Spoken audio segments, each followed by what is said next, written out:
வணக்கம் மாணவர்களே, இன்னைக்கு நம்ம பார்க்குறது 10th class maths example sum 3.41 determine the nature of roots for the following quadratic equations. Second sum 9x square minus 24x plus 16 equal to 0.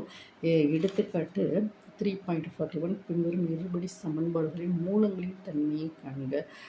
9x square minus 24x plus 16 equal to 0. இப்போ இந்த ப்ராப்ளத்தில் வந்து என்ன கேட்டிருக்கோம்?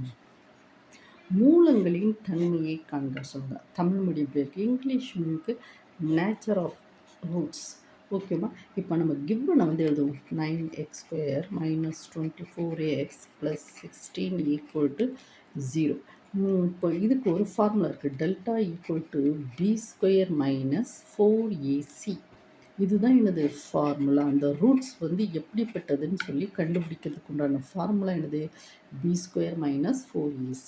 இப்போ quadratic equations, அதாவது இருபடி சமன்பாடு ax² plus bx plus c equal to 0. ஓகேவா? இப்போ இதில் பாருங்க, 9x² minus 24x plus 16 equal to 0. இப்போ இதிலேருந்து நம்ம வந்து என்ன செய்யணும்? ஏ பி வேல்யூஸ் வந்து கண்டுபிடிக்கணும். ஏயோட வேல்யூ என்னது? 9. பியோட வேல்யூ என்னது? -24. பியோட வேல்யூ 24. சியோட வேல்யூ என்னதுமா? 16. ஓகேம்மா? இதை வந்து ஈக்குவேட் பண்ணோம். ஏயோட வேல்யூ என்னது? பியோட வேல்யூ என்னது? சி. ஏ வந்து 9, பி வந்து -24, சி வந்து எவ்வளவு? 60. நம்ம கண்டுபிடிச்சிட்டோமா? இப்போ மறுபடியும் ஃபார்முலா எழுதுவோம். B equal to b² minus 4ac. அப்போ இதில் எல்லா வேல்யூஸையும் நம்ம சப்ஸ்டியூட் பண்ணுமா? டெல்டா ஈக்குவல் b² எழுது -24 the whole square minus 4 a into 9 into 16. ஓகேவாம்மா?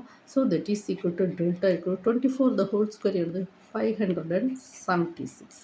இப்போ இதை வந்து எல்லாத்தையும் மல்டிப்ளை பண்ணி பார்த்தா 500 எனது 76 தான் வரும். இதெல்லாம் normal multiplication. Okay, so delta equal to 0ன்னு வருது. ஓகேவாம்மா? இப்போ இந்த ப்ராப்ளத்தில் என்ன சொல்லியிருக்கா?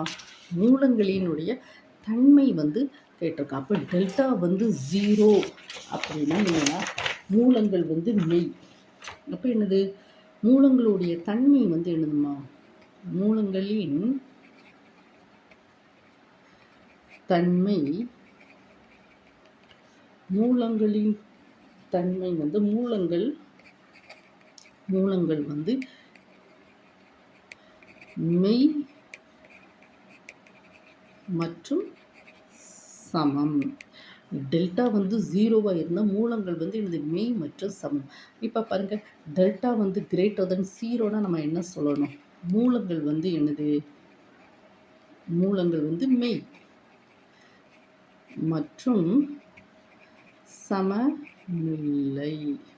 அதாவது டெல்டா வந்து கிரேட்டர் தென் 0னா என்ன? டெல்டா ஈக்குவல் டு 0னா என்ன? டெல்டா லெஸ் தென் 0 என்னன்னு சொல்லி 3 கண்டிஷன் இருக்குது. முதல்ல நம்ம இந்த ஃபார்முலா வந்து தரோவாக படிச்சுக்கணும். Delta equal to b² minus 4ac இந்த ஃபார்முலாவை தரோவாக படிச்சுட்டு அதுக்கு பிறகு இந்த மூலங்களை வந்து செக் பண்ணணும்.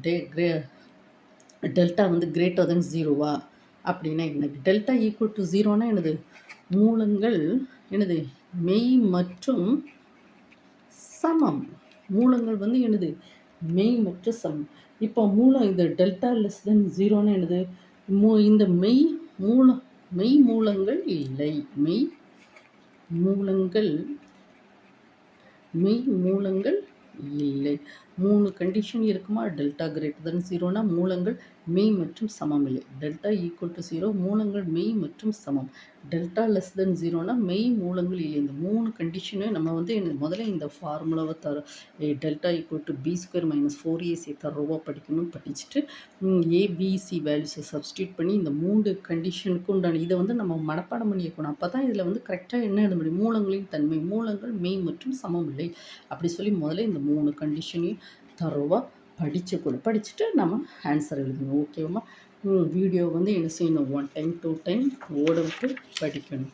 ஓகேவாம்மா? ஒரு நோட் எடுத்து என்ன செய்யணும்? மேக்ஸிமம் வந்து ஸ்டெப் பை ஸ்டெப்பாக நீங்கள் எழுதிக்கிட்டே வரணும். ஓகேவா? இந்த வீடியோ பார்க்கக்கூடிய ஒவ்வொரு மாணவனும் கண்டிப்பாக சப்ஸ்கிரைப் பண்ணணும். ஒவ்வொரு மாணவியும் கண்டிப்பாக சப்ஸ்கிரைப் பண்ணணும்மா. கமெண்ட் செக்ஷனில் உங்களுக்கு தேவையான ப்ராப்ளத்தை வந்து நீங்கள் சொல்லுங்கள். நாங்கள் 24 ஹவர்ஸில் என்ன செய்கிறேன், வீடியோவை வந்து நான் அப்லோடு பண்ணி விட்டுறேன். உங்களுக்கு தேவைப்பட்ட லைவ் டியூஷன் கூட சொல்லுங்கம்மா. நைட்டு 7 to 9 லைவாகவும் நான் டியூஷனுக்கு வரேன். ஓகேவா? இது இந்த வீடியோக்கு வந்து ஒரு லைக் கொடுங்க. கிராமப்புறத்தில் சங்கடப்பட்டுட்டு இருக்க, மேக்ஸ்க்காக கஷ்டப்பட்டுட்டு இருக்க உங்கள் மாணவர்களுக்கு இந்த வீடியோவை கொஞ்சம் ஷேர் பண்ணி விடுங்க. ஓகேவாம்மா? Thank you student.